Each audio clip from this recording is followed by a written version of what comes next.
다음은요. 길이 값을 적용할 때는 단위 값을 생략합니다. 픽셀로 나오겠죠? 길이 값이 들어가면은 또 뭐가 나옵니까? 보시는 것처럼 백분율입니다. 이미지를 분할하는 데 있어서요. 길이가 뭐 픽셀, EM 뭐 이렇게 쭉 나오잖아. 이런 게 아니라 백분율로도 이미지를 분할할 수가 있죠. 그런데 백분율도요. 길이 값과 마찬가지로 하나에서부터 4개까지 값을 정해줄 수가 있어요. 그래서 비율은 이미지 크기의 상대적인 비율로 적용이 됩니다. 길이 값으로 밸류를 정해줄 때는 단위 값이 생략돼야 된다고 말씀을 드렸죠, 아까. 그런데 백분율은 값을 설정해 줄 때는 퍼센트를 반드시 써 주셔야 퍼센트가 백분율로 적용이 되겠죠. 그리고 보더 이미지 이 속성은요. 음수 값을 지정할 수가 없어요. 마이너스 안 돼요. 이미지 크기보다 큰 값을 지정할 경우에는 무조건 100%만 해석이 되는 겁니다. 그리고 필이 있겠죠. 일반적으로 9조각으로 이미지를 분할하게 되면요. 정 가운데에 있는 이미지 조각은 사용되지 않는다고 버려진다고 말씀을 드렸죠. 이 값을 가운데 그 조각을 보존할 수 있게 하는 값입니다. 이거는요. 그래서 내용을 한번 보도록 하겠습니다.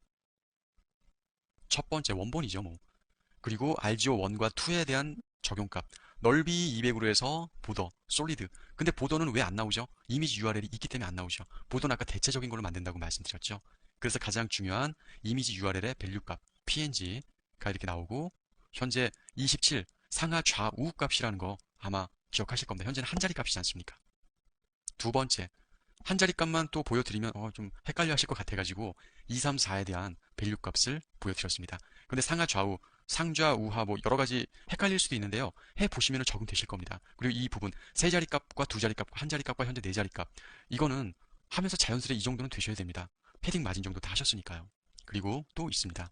이렇게 퍼센트로 해줄 때는 반드시 길이 값에서는 픽셀로 뭐 쓰건 EM으로 쓰건 그게 아니라 숫자만 쓰면 되는데 퍼센트는 반드시 퍼센트 값을 써 주셔야 된다는 거 아시면 되겠습니다. 필 값, 이미지 가운데 값, 말씀드렸던 값이 현재 적용된 걸 확인할 수가 있죠.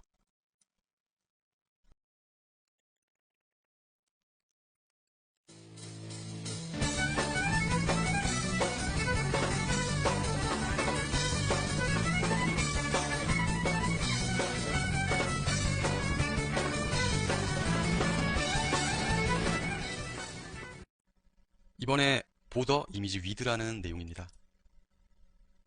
지금쯤이면 이 내용만 봐도 감이 잡히실 겁니다. 보더 이미지는 보도 영역에만 삽입이 돼야 되기 때문에 그 보더의 영역이 어디서부터 어디까지인지 정확히 알아둘 필요가 있죠. 그 정확히 정의를 해 주셔야 될 필요성이 있습니다. 왜냐하면 이미지가 들어갈 보도의 넓이를 지정해 줘야지만 보도의 공간에 이미지가 출력이 돼서 나오겠죠. 왜냐하면 들어갈 넓이조차 없는데 이미지가 출력된다는 게 좀 말이 안 될 겁니다. 그래서 보더 이미지 위드 이 값의 경우는요. 보도 영역의 가장자리에서 안쪽으로 오프셋된 거리를 지정할 수가 있다는 얘기죠. 다시 말하면은 안쪽으로 오프셋 된다는 게 위드 값이 넓어지게 되면 바깥쪽으로 넓어지는 게 아니고요. 안쪽으로 넓어진다는 얘기입니다. 이제 그러다 보니까 넓어지면 넓어질수록 외부 되면은 상관없지만 내부에 뭐 텍스트나 그런 내용들이 있다면 약간 좀 침범이 되겠죠. 왜냐면 이전에 우리 보더 위드 배웠죠. 그럴 때는 넓이가 커지면 커져도 내용이랑은 상관이 전혀 없고 바깥쪽으로 넓이가 넓어졌잖아요. 그런데 지금 보더 이미지 위드 값은요. 넓어지는 넓이를 안쪽으로 주기 때문에 넓이가 커지면 커질수록 보더 안쪽 내용 범위가 침범이 되게 된다는 얘기입니다. 저번에 보더 이미지 슬라이스 속성까지의 예제는요. 보더 이미지 위드 값을 주지 않고 보더 위드 값으로 보더 이미지 넓이를 지정해 줬다는 건 아마 확인해 보셨을 건데 지금 배우실 보더 이미지 위드 속성은요.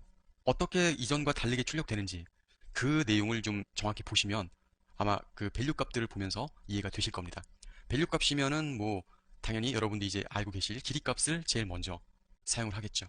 근데 길이 값에서는 보도랑 같이 위쪽, 오른쪽, 아래쪽, 왼쪽 이런 시계 방향 순이죠. 네 개의 값을 지정해 줄 수도 있고 한 개 값이 설정됐을 때는 그 시계 방향으로 모두가 한 번에 두 개 값일 경우에는 상하, 좌우, 세 개 값일 때는 뭐라 그랬죠?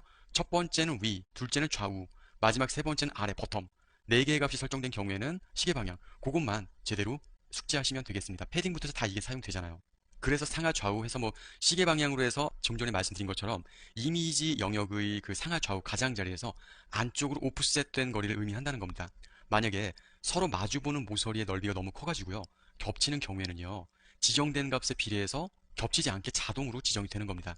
그러니까 제가 말씀드린 건 뭐냐면 전체 넓이가 만약 100픽셀이잖아요. 근데 왼쪽 오른쪽에 보더 이미지의 넓이가 60으로 지정됐을 때 내부에서 이미지가 충돌하니까 그때를 말하는 겁니다.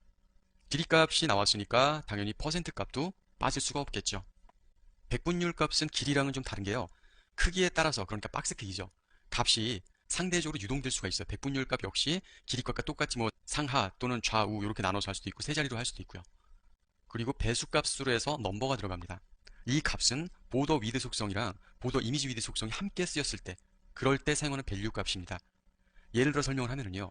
보더 위드가 10픽셀로 지정됐을 때 보더 이미지 위드를 숫자 2로 지정하면은요. 그 보더 위드의 2배 값이 20픽셀, 이 자체가 이미지 영역으로 잡히게 되는 겁니다. 그리고 또 다른 밸류, 오토죠. 오토로 설정되어 있는 경우에는요. 우리가 보더 이미지 슬라이스에서 지정해준 이미지의 원래 사이즈를 상속받아서 넓이로 보여주게 되는 겁니다. 예를 들어서 가로 99 이미지를 우리가 가져와서 9등분을 똑같이 이미지 슬라이스를 했을 때 이미지 조각의 사이즈는 가로 세로 33이 되는 거죠. 그럴 때 보더 이미지 위드 값을 오토로 설정해 주면은요. 이미지 조각이 늘어나지도 줄어들지도 않고요. 정확히 33의 크기로 넓이가 지정되는 겁니다. 그래서 이미지 슬라이스의 높이와 넓이의 정해진 크기에 따라서 그 값을 상속받아서 적용되는 값이라고 생각할 수가 있다는 거죠. 그래서 설명해 드린 거를요. 저희 R&D 팀에서 실습한 걸 일일이 보여드리도록 하겠습니다. 지금 보시면은 RGO 1과 2에 대한 CSS 두 가지가 바로 이곳에 적용이 됐고 원본 이미지 얘를 가지고 처리를 한 거 아닙니까? 첫 번째는 그냥 넓이를 40픽셀 위드값 40으로 했더니 외부로 해서 됐죠. 딱 보기에도요. 두 번째 지금 하고 있는 이미지 위드 값에 대한 밸류 값, 길이 값 40픽셀로 했을 때는 어떻습니까? 외부가 아닌 내부로 해서 들어간 거를 확인할 수가 있다는 거죠. 딱 보면 아시는 것처럼 그냥 위드다. 보더 위드면은 그냥 외부, 이미지 위드면은 그 내부로 해서 출력이 된다는 거 알고 계시면 되고, 지금 보시는 유형은 네 가지입니다. 상하값과 좌우값. 상하가 10이고 좌우가 20이죠. 두 번째가. 세 번째는 첫 번째가 10, 좌우가 20, 아래가 30. 그리고 시계 방향으로 RGO 4가 지금 적용이 되어 있는 상태입니다. 이거는 뭘까요? 1, 2, 3, 4 네 가지 밸류 값을 보면요. 백분율, 퍼센트인데 말씀드린 대로 길이 값으로 해서 하는 거랑은 달라요. 박스 크기에 따라서 값이 상대적으로 유동될 수가 있다는 거. 1, 2, 3, 4 상하 좌우가 네 가지 값인데 값을 자세히 보시면 아까 길이 값과는 다릅니다. 다음 내용도 보시면 2, 3, 4 이런 내용으로 해서 이렇게 적용되는구나 참고로 알고 계시면 되겠고, 외부가 아닌 내부지 않습니까? 아까는 넘버라는 거 기억하시죠? 지금은 뭐죠? 우리가 지금 실습할 내용은 오토입니다. 오토 값과 27픽셀로 된 값. 보시면은 오토 값은 아까 제가 설명해 드렸을 때 나눈 내용 그대로 출력된다고 말씀을 드렸죠. 그래서 이렇게 예제가 나온 상태고요. 다음 보여드릴 내용은 이미지 아웃셋입니다. 보더 이미지 위드에 대해서 공부를 해봤죠. 근데 이 보더 이미지가 표시될 영역의 넓이를 지정해 줄 수 있는 속성이라는 거죠. 그리고 이 보더 이미지 영역의 넓이는요. 보더 영역의 안쪽 오프셋된 거리라고 좀 아까 말씀드렸어요. 그리고 보더 영역의 넓이를 크게 해주면 크게 해줄수록 테두리의 안쪽으로 넓이를 확장시켜서 나간다고 말씀을 드렸습니다.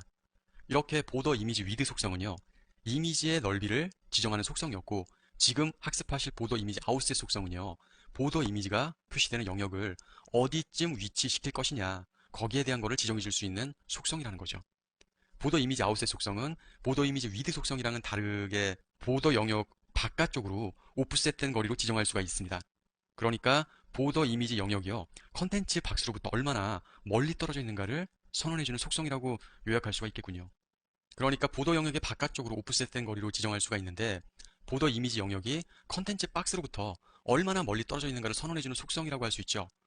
그런데 그렇게 되면 당연히 값이 크면 클수록 보더 이미지는 박스에서 계속 멀어지게 되는 거죠. 여기서 한 가지 주의해야 하셔서 알아두실 점은요. 보더 이미지 아웃셋으로 보더의 위치를 지정해 줄 수는 있는데 그 위치는 레이아웃에 영향을 미치지 않습니다. 레이아웃이 삐뚤어지거나 그러지 않아요. 내용이 밖으로 나가도요.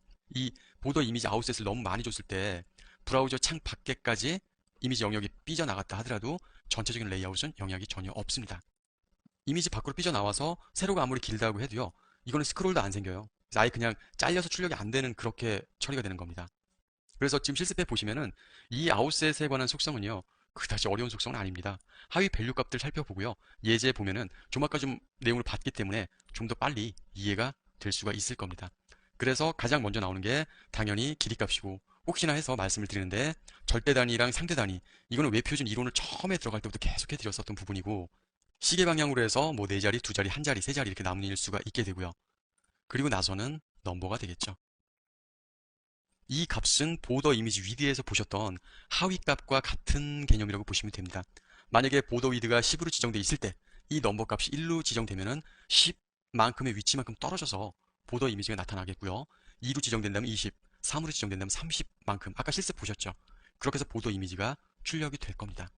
이렇게 위드 값에 대한 배수로 위치를 지정해 줄 수가 있게 되고요. 이 값도 뭐 상하 좌우 또 뭐 세 자리, 두 자리, 한 자리 다 표현할 수가 있다는 겁니다. 거두절미하고 이번엔 직접 실습된 부분을 먼저 보여드리도록 하겠습니다.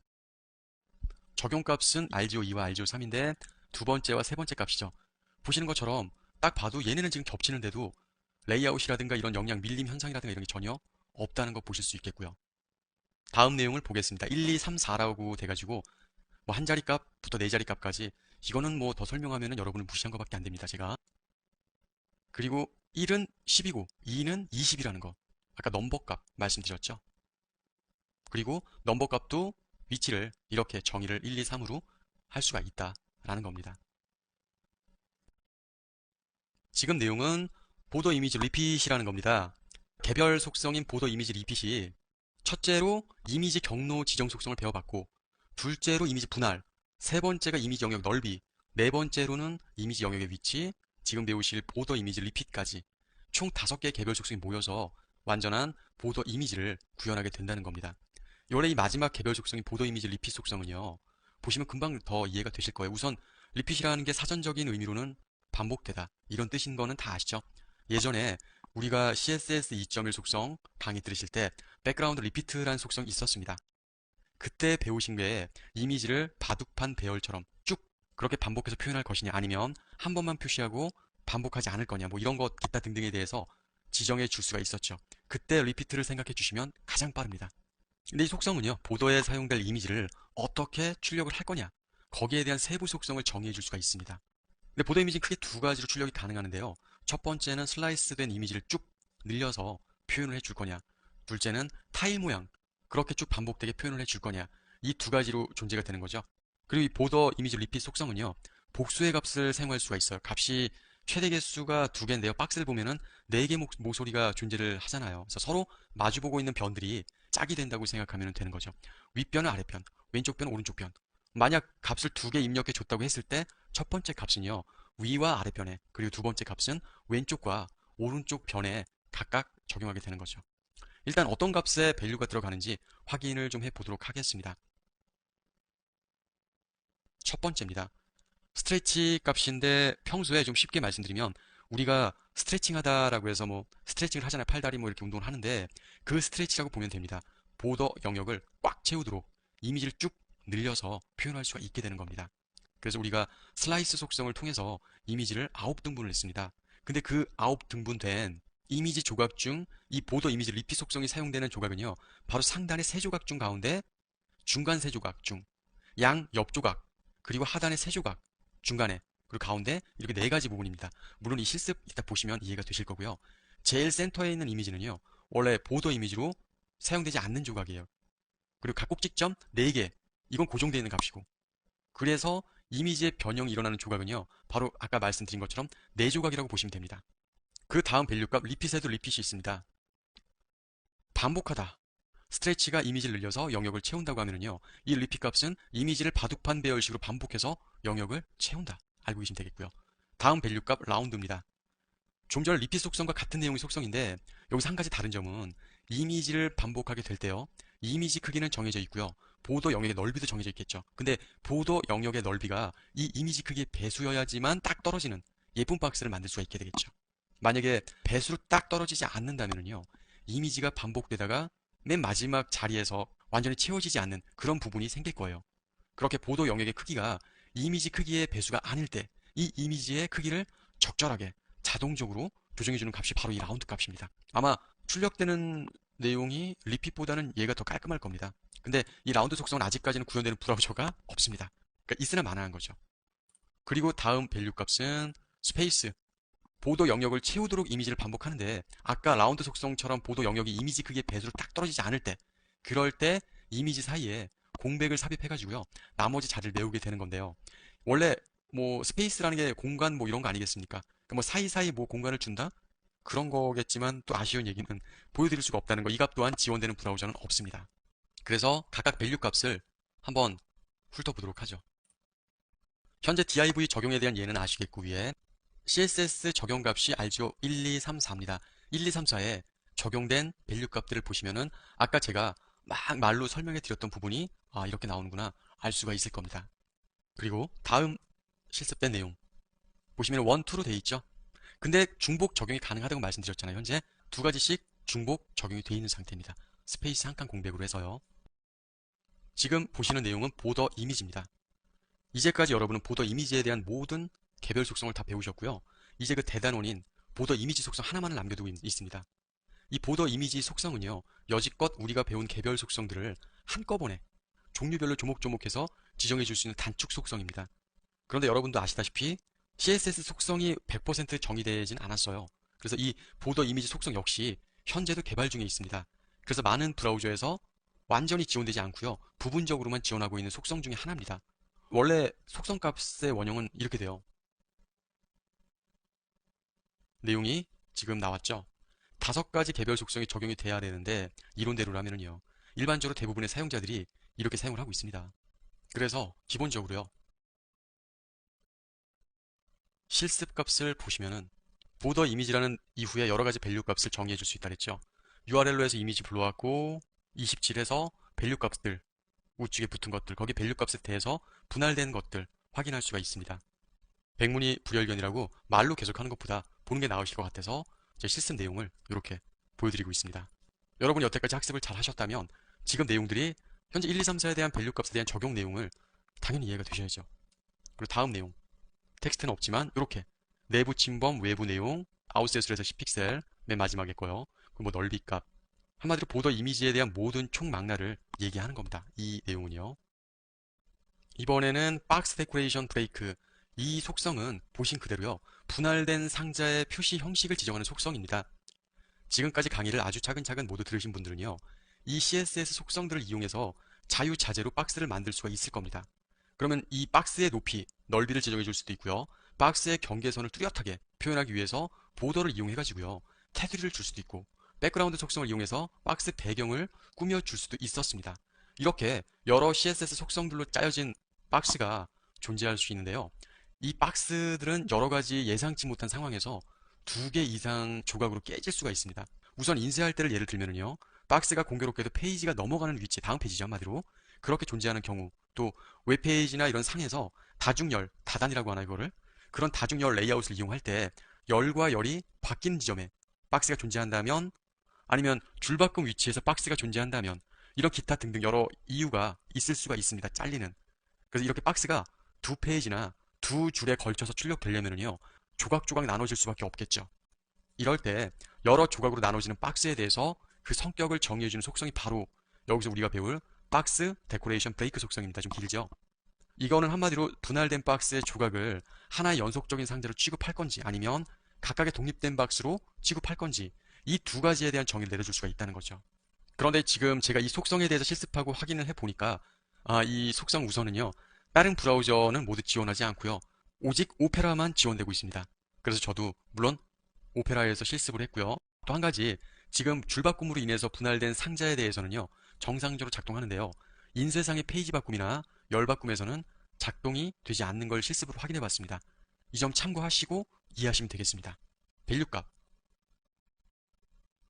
이 속성의 기본값입니다. 예를 들어서 케이크가 있으면요. 케이크 빵에다가 초코 생크림을 이렇게 묻혀놨어요. 그런데 그렇게 만들어진 초코 케이크를 반으로 절단을 합니다. 그럼 케이크를 칼로 절단한 부분, 그 절단면에는 생크림이 묻어 있나요? 초코크림이요? 당연히 안 묻어 있죠. 얘가 좀 이상하게 들었는지 모르겠는데 우선은 초코 생크림은 케이크를 감싸고 있는 보도라고 생각하면 될 것 같습니다. 테두리죠. 이 값에서는 절단된 박스의 단면에 대해서 보도와 패딩은 당연히 출력하지 않습니다. 분할이 되었더라도 이 박스는 하나의 연속적인 박스로 취급되기 때문인 거죠. 잘린 게 아니잖아요. 이렇게 슬라이스 값으로요. 적용이 돼 있을 경우에 보더 레디어스 속성 역시 절단된 단면 모서리에 적용되지 않습니다. 또한 보더 이미지 속성 역시 마찬가지고요. 그 다음 속성 밸류 값 들어가도록 하죠. 클론이라고 나올 것입니다. 클론이 복제, 복사 뭐 이런 뜻이 있는데 각각 나누어진 상자는요. 독립적으로 존재하고요. 이 상자에 대해서도 보더, 패딩이 함께 존재합니다. 물론 보더 레디어스, 이미지 이 속성도요. 각각의 상자 조각에 모두 적용이 되어 있다는 겁니다. 박스가 좀 그런가요? 여러분 이미지로 혹시 생각하고 계셨나요? 위에 값과 아래 값 차이는 뭡니까? 아까 왜 그 케이크를 반으로 잘랐을 때로 예를 들면 될 것 같고 설명해 드린 것 같습니다. 두 번째, 이런 식으로. 근데 인쇄에서는 실제 출력에서는 적용이 안 되더라고요. 아까 말씀드린 것처럼. 얘도 마찬가지고요. 그런 예제겠죠. 이미지도 이렇게 마찬가지로 적용이 되고요. 그 대신 말씀드린 대로 오페라 아니면 안 되는 경우가 있습니다. 이번에 배우실 내용은 박스 섀도우입니다. 속성 이름만 들으셔도 이제 대충은 감 잡으실 겁니다. 원래 박스의 그림자, 그럴 때 주는 속성이겠지만 이 박스 섀도우 속성 역시 브라우저에서 지원되자마자 좀 폭발적인 반응을 일으켰던 속성 중에 하나일 겁니다, 아마. 작업을 여태까지 해보셨다면은 이 CSS 속성으로 3 값이죠, 지금. 박스 섀도우가 나오기 전에는 박스에 그림자 한번 넣어주려면요. 여러 가지 번거로운 작업들을 거쳐야 했었죠. 뭐, 이미지를 백그라운드로 깐다든가, 포지션 위치를 어떻게 버텀으로 한다든가, 그 박스 이미지를 이제 CSS를 이용해서 불러와서 배경 만들고, 많이 귀찮게 했었죠. 근데 CSS3 박스 섀도우 속성이 지원되고 나서부터는요, 좀 간단하게 코드 뭐 몇 개만 작성하면은 박스에 완벽한 그림자를 생성할 수가 있게 됐습니다. 어디서 적용됐냐? 익스플로러 빼고는 다 적용되고요. 익스플로러는 이제 6, 7, 8 버전 모두 지원 안 됩니다. 9 버전부터 지원이 되더라고요. 그게 좀 한 가지 아쉽고요. 원래 웹킷 엔진에 맞춰서 개발이 되고 있으니까요. 일단 밸류 값을 하나하나 보도록 하겠습니다. 박스 그림자 일괄적으로 지정을 한다고 순서가 X, Y, 흐림, 확장, 색상 이렇게 나왔죠. 원래 박스 섀도우를 사용하기 위해서 거기에 사용되는 하위 밸류 값입니다. 근데 값이 되게 길죠. 첫 번째 X 방향 값이라고 되어 있죠. 일반적으로 박스의 크기와 박스의 그림자 크기 그렇게 해서 동일하게 들어가는 거고요. 그런데 박스랑 박스 그림자가 같은 위치에 딱 맞게 정렬되어 있으면 그림자 볼 수 없죠. 박스가 그렇게 되면 그림자까지 다 가려버리잖아요. 그런 문제를 해결하려면 지금 이 밸류 값이 있어야 됩니다. 그림자를 상하, 좌우로 조금씩 이동해서 표현하게 되잖아요. 포토샵에서도 그림자 물론 섀도우를 줄 수 있지만 그림자를 아래 1픽셀, 우측에 1픽셀 이렇게 주는 경우가 많지 않습니까? 그래서 X 방향이면 좌우, 수평을 말하는 거겠고요. 그림자를 좌우로 얼만큼 이동해서 그림자를 보이게 하겠다. 이렇게 지정해 주는 게 바로 첫 번째 X 방향 값입니다. 첫 번째 X 방향 값이 10픽셀이다. 오른쪽 10픽셀만큼 그림자가 출력되는 거죠. 반대로 마이너스 10픽셀이다. 오른쪽 반대, 그러니까 왼쪽으로 10만큼 그림자가 이동해서 출력되게 되는 겁니다. 그래서 이건 어려운 건 없어요. X값. 그 다음에 Y값. 반대죠. X가 수평에 대한 아까 그 설명이고 Y는 그 반대로 수직. 그래서 아까처럼 그냥 10 양수로 지정해 줬으면 아래로, 음수로, 마이너스로 해서 했을 때는 위로 가게 되는 거죠. 세 번째, 흐림에 대한 값이라고 되어 있죠. 흐림의 정도입니다. 얼마나 그림자를 딱딱하게, 하드하게 만들 것이냐. 이런 거를 설정해 줄 수 있고, 그게 경도라고 하죠, 아마. 이 흐림 정도 값을요, 0으로 준다면은요, 한마디로 고체 같은 상태로 해서 완전 딱 선명한, 그리고 단단한 그림자 모양이 되게 되겠고, 그리고 0 이후에 값이 높을수록 좀 부드럽게 번지는 그런 그림자가 될 것입니다. 이 값에서는 0이 최고의 단단한 그림자를 나타내는 겁니다. 그리고 여기서는 음수가 사용 또한 불가능하게 되고요. 네 번째 길이는요, 그림자의 확장 값이죠. 아까 말씀드렸다시피 일반적으로는 박스의 크기, 박스의 그림자, 이 크기를 동일하다고 아까 말씀드렸죠. 그런 박스 그림자 크기를 조정할 수 있는 값이 지금 이 네 번째 확장 거리 값입니다. 확장 값이요. 그래서 값을 크게 주면 당연히 커지겠고, 작게 주면 그림자의 크기는 작아지겠죠. 마지막 값이군요. 색상, 컬러. 첫 번째로 색상의 영어 이름값, 그러니까 키워드라고 하는데 블루, 레드, 뭐 블랙 이런 식으로 키워드 값으로 입력해 줄 수도 있고, 둘째로는 RGB 값, 그리고 세 번째는 헥사코드 샵해서 16진수를 6자리로 표현하는 거 있었죠. 그 6자리로 표현했던 걸 또 3자리로 표기할 수도 있고요. 컬러를 사용할 수 있다는 얘기고요. 마지막 값이 인셋입니다. 바깥으로 그림자가 생성되지 않고요. 박스 안으로 그림자가 생성되게 하는 거죠. 그럴 때 이 인셋을 사용하면 되는데, 영어 쪽으로 보면 인셋이 단어 자체가 끼워 넣다, 삽입하다 이런 의미를 가질 겁니다. 그런 것처럼 그림자를 내부 박스에 삽입한다는 거죠. 그렇게 한참 동안 제가 6개의 밸류 값을 설명했어요. 그러면 어떤 분들은 야, 그림자 한번 출력하려면은 설정한 게 많구나 생각하겠지만 그렇지 않습니다. 이 6개의 값들을 전부 다 써야 되는 의무나 그런 사항은 없습니다. 필수 값이랑 옵션 값으로 나뉘게 됩니다. 여기서 필수적으로 반드시 있어야 될 값은 첫 번째, 두 번째. 그러니까 x, 넓이, 방향, 그리고 y, 수직. 이 두 가지는 꼭 지정해 줘야 그림자가 생성이 되는 겁니다. 왜냐면 그림자를 생성하라고 해놓고 수평으로 수직으로 몇 최선은 해 주셔야 보여지겠죠. 옵션 값은 없어도 큰 지장은 없어요. 그래서 흐림, 확장, 색상, 인셋 이 네 가지가 옵션 값이에요. 좀 전에 말씀드렸던. 뭐 그래서 흐림 값이 만약에 지정되지 않을 때에는요. 브라우저가 그 값을 0으로 추정하죠. 그래서 기본적으로 선명하고 단단한 그림자를 생성하게 되고요. 확장 값이 지정되지 않을 때는 0으로 추정하는 겁니다. 브라우저도요. 색상 값이 지정되지 않을 때 글자 색상을 상속받아서 그림자 색상을 지정할 수가 있게 되는 거죠. 마지막으로 인셋은 여러분이 아시다시피 안쪽 그림자냐 바깥쪽 그림자냐 선택할 수 있는 그런 값이기 때문에 필수값 아닙니다. 참고로 컬러 값이 위에서 색상 값이 지정되지 않은 경우에도 있잖아요. 글자 색상을 상속받는다고 했는데 위에서 글자 색상이 없을 때가 더 많을 겁니다. 이 부분은요, 대부분의 브라우저가 그렇다는 얘기고요. 크롬, 사파리, 웹kit 기반의 브라우저는요, 이 색상 값을 완전 필수 값으로 인정을 합니다. 그러니까 색상 값을 사용하지 않으면 그림자는 생성이 안 되겠다. 그렇게 생각하시면 됩니다. 물론 테스트 해보니까요, 오페라랑 파이어폭스는 글자 값을 그대로 상속받습니다. 좀 학문적으로 이 섀도우 정의를 보면은요, 박스에 하나 이상의 그림자를 생성합니다라고 정의를 해뒀어요. 박스 그림자는 여러 개로 다중으로 지정해 주실 수도 있습니다. 각각의 그림자는요, 쉼표로 그렇게 구분해 주실 수가 있다는 거죠. 이렇게 여러 개가 적용된 그림자 효과는 앞에서부터 뒤로 순서대로 적용을 하시면 되고, 그게 포토샵으로 따지면은 왜 오른쪽 레이어들이 포개져 있잖아요. 겹쳐 있잖아요. 그런 것이랑 같다고 생각하면 돼요. 첫 번째 그림자는 맨 위의 그림자, 그 뒤쪽 레이어에 두게 되는 거죠. 그런데 박스 그림자 성격은요, 레이아웃에 영향을 주지 않습니다. 레이아웃을 계산을 다시 하셔야 되거나 그럴 필요가 없습니다. 그림자는 그저 그림자기 때문에 어느 공간을 차지하고 있는 영역이 아니라는 거예요. 그래서 그림자는 다른 상자 밑에 겹쳐질 수도 있다는 겁니다. 또 뭐 영역을 벗어나도요, 스크롤을 유발시키거나 스크롤의 크기를 증가시키지도 않아요. 보이기만 할 뿐이지 넓이나 높이 영역을 얘가 그림자만큼 잡아먹거나 그러질 않습니다. 그리고 박스에 보더 레디어스 속성이 적용돼 있으면요, 그림자 모양 역시 같은 방식으로 모서리를 레디어스가 둥글게 그렇게 하는 거니까 보더 이미지 속성이랑 같이 함께 적용돼 있으면요, 보더 이미지 모양은 그림자 모양 영향을 주지 않습니다. 그러니까 모서리를 둥글게 하고 싶으면은 보더 레디어스 값 이후에 박스 섀도우 값이 적용되면 된다라는 얘기죠. 한번 실습을 보도록 하죠. 알지오 1, 2, 3 박스 그림자죠. 지금 보시면은 1과 2 있죠. 1과 2는 방향 XY죠. 그리고 흐림, 확장, 현재 네 자리가 다 선언이 돼 있고 네 자리 다음에 컬러 값이 있죠. 컬러 값이 있고 두 번째만 인셋 값이 있습니다.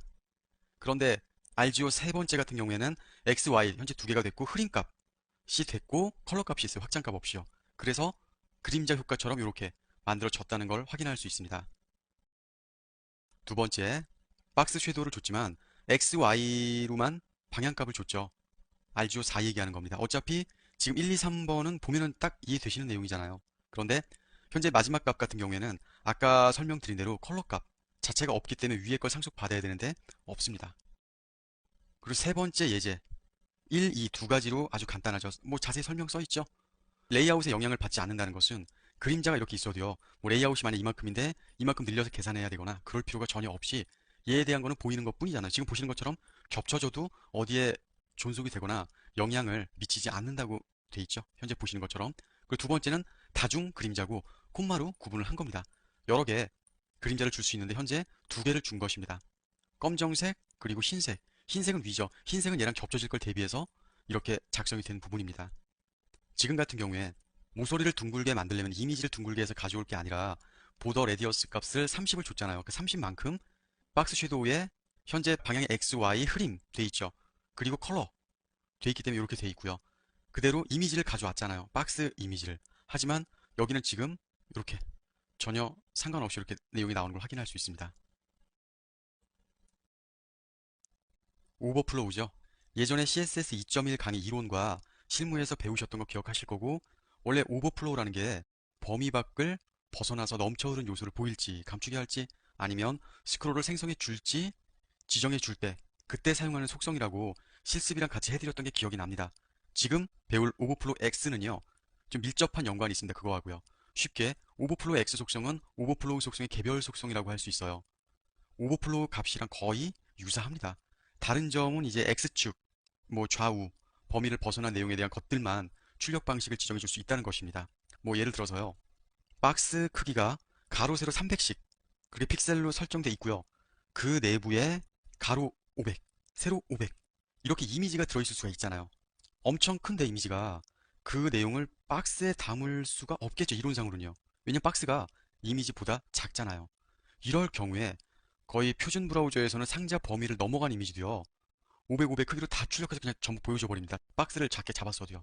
그래서 오버플로우의 디폴트 값이요. 비저블. 그러니까 보이게 하는 값이기 때문이죠. 그런데 이때 오버플로우 X 속성을요. 히든으로 사용하게 된다면 X축 방향으로 오버플로우 된 내용들은 잘리고요. Y축 방향으로 오버플로우 된 내용들은 박스 오른쪽으로 스크롤 막대를 추가시킬 수가 있습니다. 뭐 주로 이런 X 속성은 회원가입하실 때 그때 동의서 같은 거를 체크하잖아요. 그 동의서 박스 안에 텍스트들이 쭉 있고요. 아래로만 스크롤이 돼갖고 쭉 볼 수가 있는데 그런 부분에 많이 사용되는 속성입니다. X니까 수평, 가로에 대한 제약을 둘 수 있는 게 오버플로우 X죠.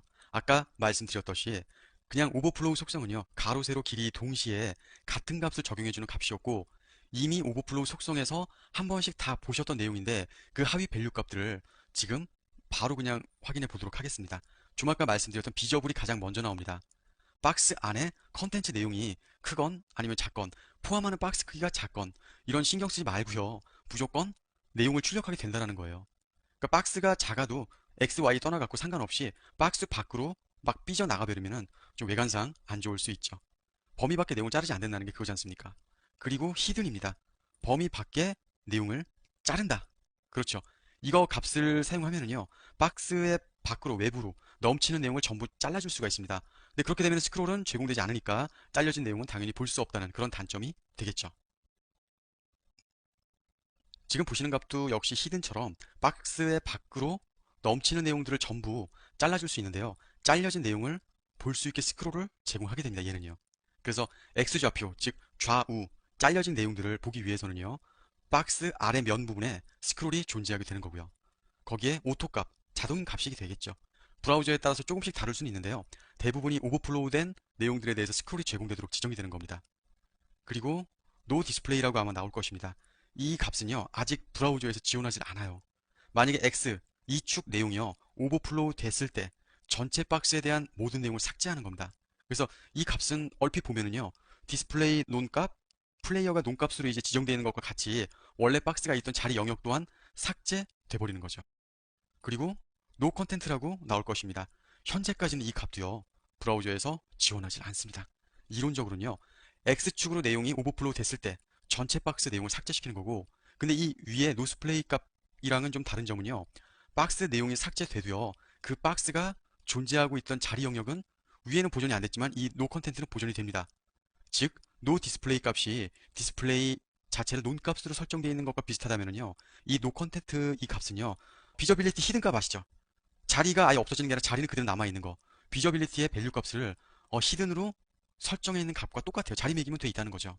거기에 대한 내용을 본다면 가장 처음에 1번이 비저블 상관없이 삐져 나오는 거고, 두 번째, 세 번째, 네 번째 히든이냐 스크롤이냐 오토냐 확인해 보면 되겠습니다. 두 번째 노 디스플레이랑 노 컨텐트예요. 근데 제가 아까 노 디스플레이는 디스플레이 논 값으로 없애는 거고 노 컨텐트는 비저빌리티 히든 값이랑 똑같다고 말씀을 드렸죠. 이 내용은 뭐 설명을 막 길게 하면은 잔소리만 될 것 같습니다. 오버플로우 Y, X 속성이랑 방향만 다르게 나온다고 보시면 됩니다. X는 가로, Y 속성은 박스의 세로 범위를 벗어나는 내용에 대해서 제어를 하는 속성이라고 간단하게 알고 계시면 되고요. Y 속성을 이야기를 하자 그러면은 박스 높이를 지정해 두고요. 컨텐츠 내용이 지정해둔 높이를 오버하면은요. 스크롤 바를 생성하거나 아니면 아예 콘텐츠를 클리핑해버리는 뭐 그런 용도로 많이 사용할 수가 있겠죠. CSS3에서 이 오버플로우 X랑 Y 이 부분이 좀 새롭게 사용이 되고 있잖아요. 그래서 기존의 CSS 2.1의 오버플로우 속성 역시 좀 변하게 될 것 같은데요. 기존의 오버플로우 속성은요, 밸류 값을 하나만 지정이 가능했잖아요. 그런데 나중에는 하나에서 최대 두 개까지 지정이 가능할 것 같아요. x, y 값을 각각 주는 거죠. 현재 아직까지 제가 실습해본 결과 가능하지는 않죠, 물론. 근데 이렇게 발전할 가능성이 있으니까 참고로 알고 계시면 되겠습니다. 이번에는 좀 빠르게 하죠. x에서 장황하게 설명해 드렸습니다. 복습하신다는 차원에서 비저블, 높이보다 더 커져도요, 신경 쓰지 않고 그냥 출력을 해버린다? 그런 거가 되겠고, 히든이 나오겠죠. 박스 높이 밖으로 넘치는 내용은 모두 잘라줄 수 있겠고요. 히든 값이 되면은 따로 스크롤이 제공되지 않기 때문에 잘려나간 내용은 볼 수 없다는 거. 말 그대로요. 범위 밖의 내용을 자른 후에 잘린 내용을 볼 수 있도록 스크롤 해주는 거죠. 무조건적으로 스크롤을 생성해 주는 값이거든요, 이게. 만약에 컨텐트 내용이 박스 범위를 벗어나지 않더라도 스크롤이 자동으로 나와버려요. 그게 단점이라고도 할 수 있습니다. 왜 아이프레임 같은 거 할 때 뭐 스크롤을 어떻게 할 건지 지정해주고 그냥 무조건 나오게 하고 그런 얘기랑 똑같은 겁니다. 오토도요. 브라우저에 따라서 좀 다를 수는 있는데 대부분이 오버플로우 된 경우에 그 내용들을 스크롤해 줄 수 있도록 지정이 되는 거죠. 그 다음에 아까 했던 것처럼 노 디스플레이와 노 컨텐트가 있습니다. 핵심적인 거. 그냥 Y축이고요. 이거는 아까랑 똑같고 아까 디스플레이 논값 아예 없어지는 거. 그렇게 된다 그랬죠. 그리고 나오는 내용이 노 컨텐트. 위치만 바뀌어요. 그런데 그 위에처럼 디스플레이 논값이 아니라 비저빌리티, 히든, 자리는 그대로 남아있고 보이지는 않는다. 그런 얘기가 되겠죠. 근데 지원하는 브라우저가 마땅치 않으니 실습도 좀 애매합니다. Y니까 아까랑은 다르게 아까는 막 오른쪽으로 많이 삐져나왔었잖아요. 1, 2, 3, 4 이런 게요. 지금 1, 2, 3, 4의 예제를 보면은 이렇게 내용이 나와 있는데 두 번째 같은 경우에는 정해진 값에 히든으로 해갖고 스크롤조차 안 나오니까 하부 내용을 아예 볼 수가 없게 되는 거죠. 이것 또한 X랑 반대로 생각하시면 되고 이건 Y 값이다 라는 거 알고 계시면 되죠.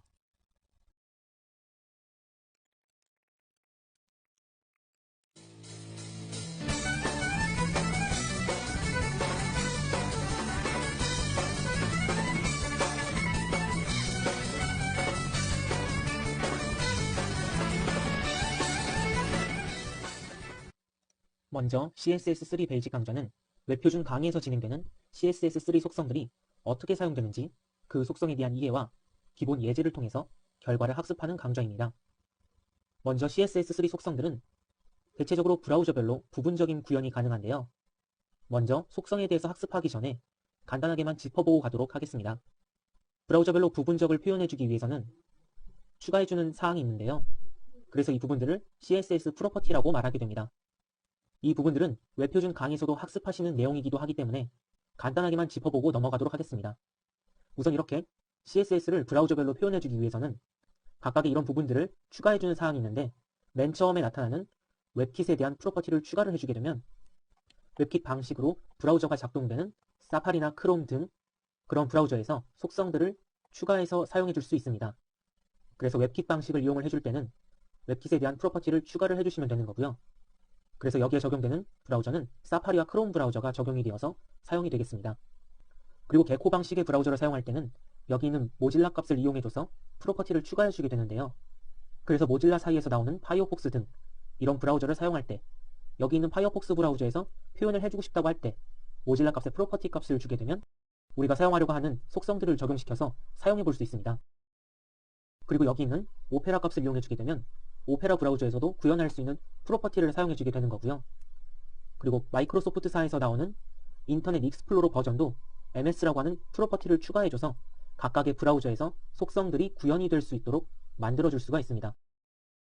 대신 여기서 나타나는 MS 값은 익스플로러 9 버전과 10 버전에서 적용이 되면서 최신 버전의 속성들을 구현해줄 때 사용하는 프로퍼티 부분이기도 하고요.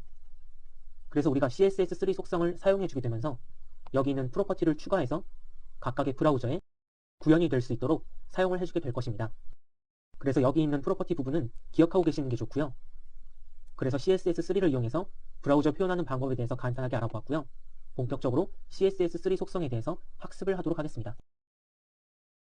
먼저 텍스트와 관련한 CSS3 속성에 대해서 보도록 할 텐데요. 여기 나와 있는 텍스트 엠퍼시스라고 하는 속성은 도형을 이용한 글자 강조 효과입니다. 여기 있는 부분처럼 기본 값으로는 논 값을 가지고 있고요. 두 가지의 속성을 사용해 줄 수가 있는데 맨 처음에는 텍스트 엠퍼시스라고 하는 스타일 부분 그리고 텍스트 엠퍼시스라고 하는 컬러 부분을 사용할 수 있겠습니다. 글자 강조 효과를 주는 것으로 기존에 우리가 언더라인이나 볼드 같은 속성을 가진 부분이라고 생각하시면 됩니다. 우리가 언더라인이나 볼드 같은 속성을 가지고 도형을 이용해서 포인트를 주었었는데 여기 있는 텍스트 엠퍼시스 속성은 이렇게 도형을 이용해서 글자를 강조해 줄 수 있는 효과를 표현할 수 있습니다.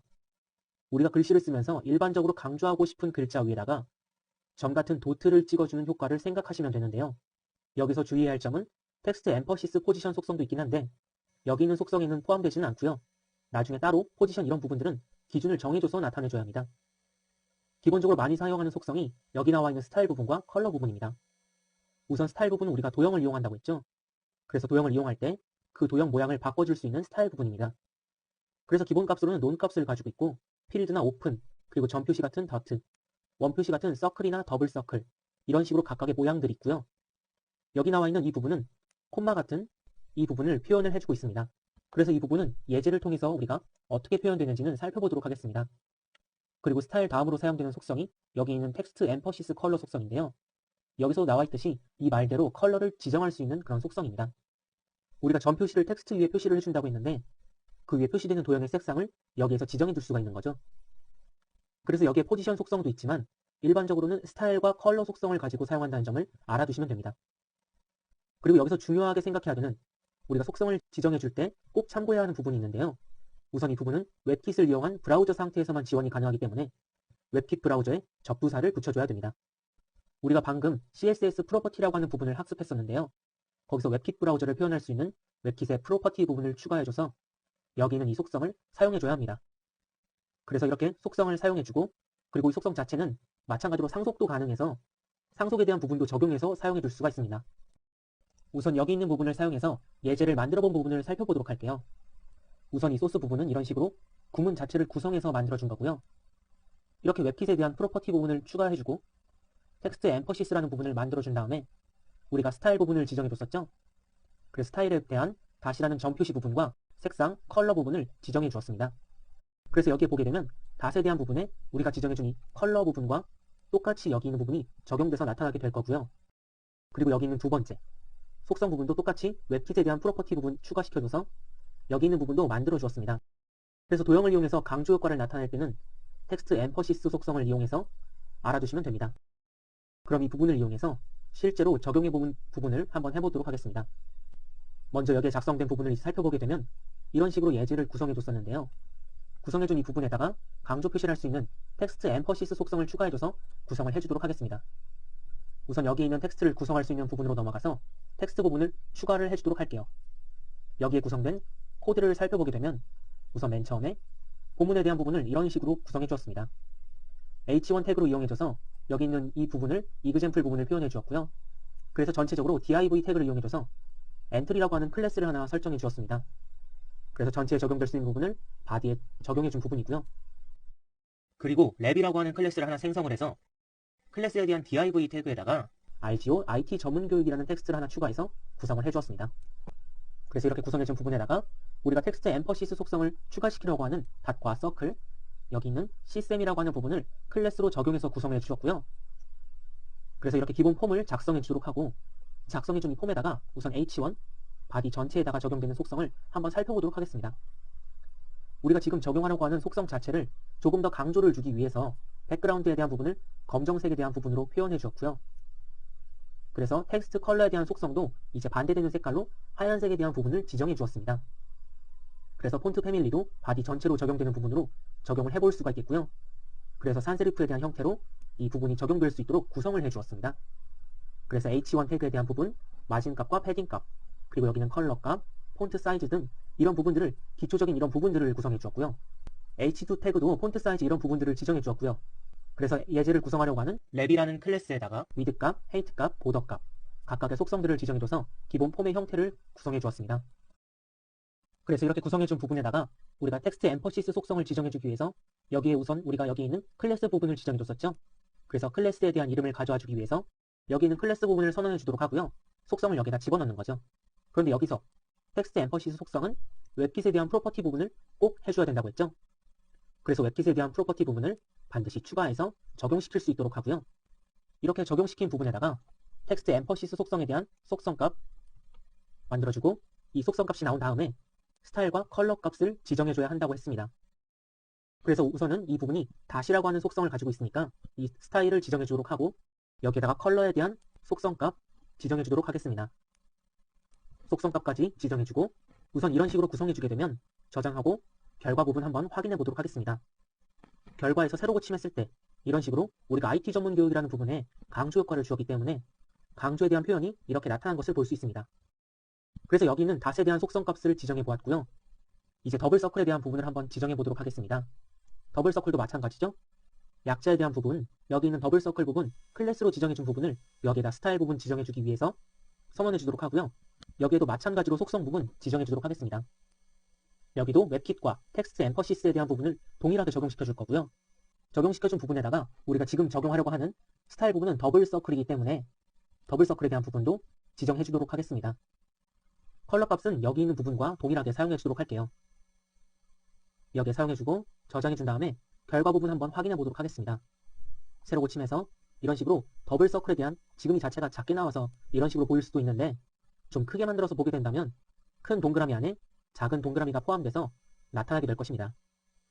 여기 만들어진 다시라고 하는 이 속성 스타일 부분과는 좀 다르게 나타나는 걸 확인할 수가 있습니다.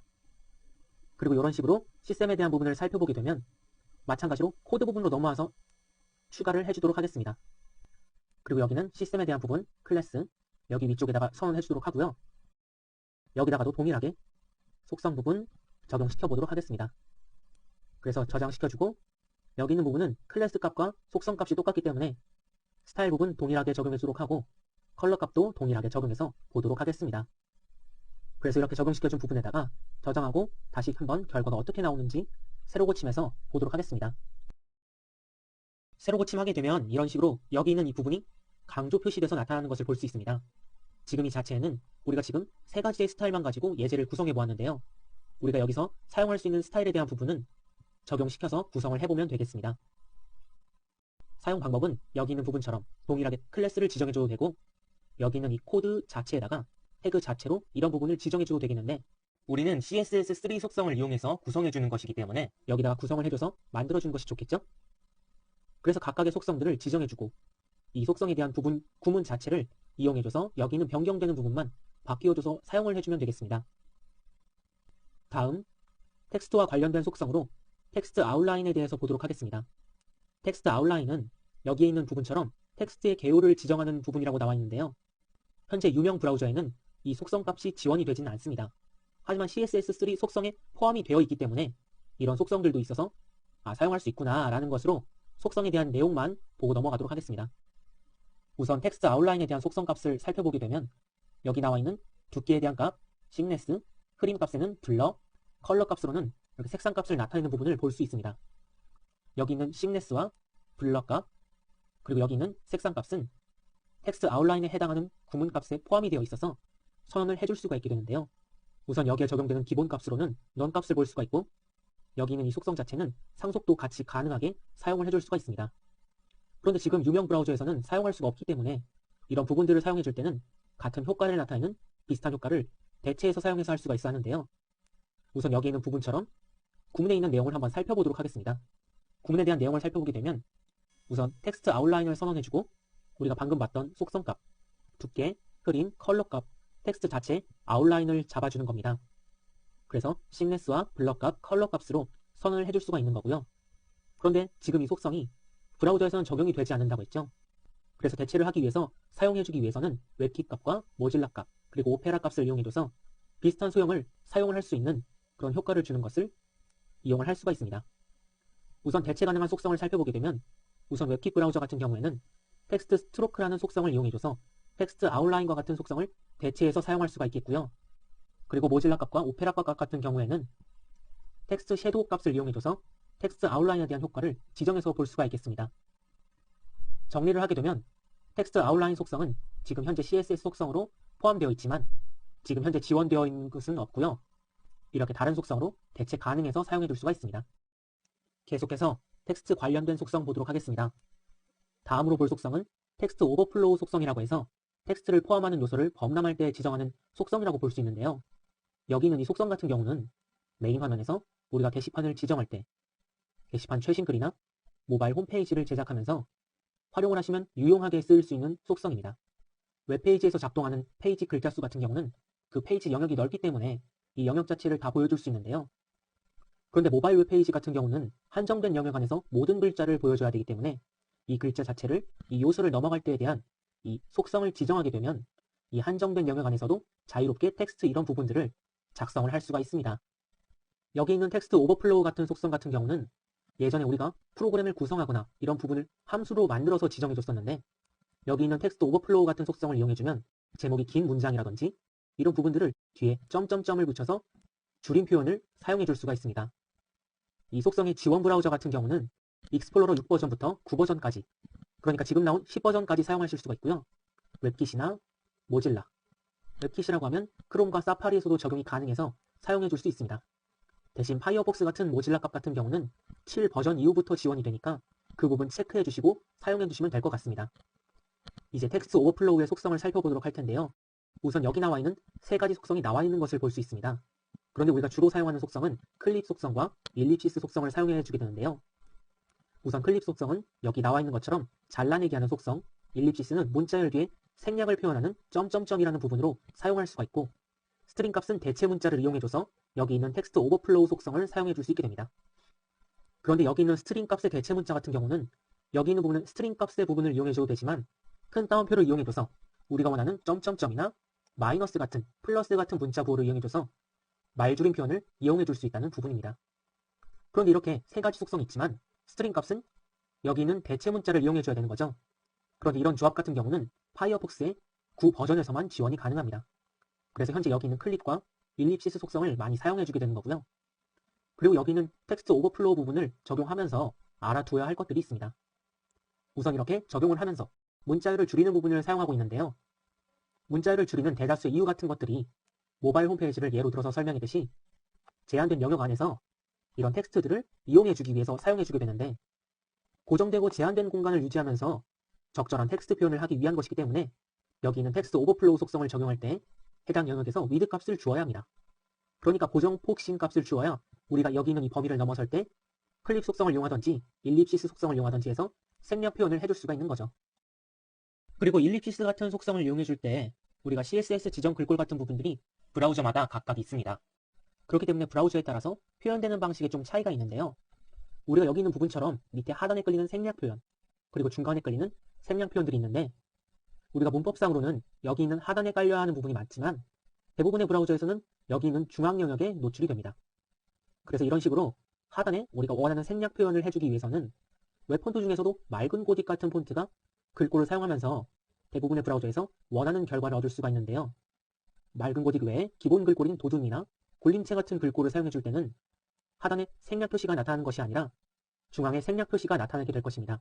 그런 부분들은 나중에 프로그램 상에서 코드를 이용해서 따로 별도로 처리를 해줘야 하는 부분이기도 합니다. 그리고 여기는 이 속성을 이용해 줄 때에는 위드 값에 고정 폭스를 지정해 줬던 것처럼 두 가지의 속성을 같이 지정을 해줘야 하는데요.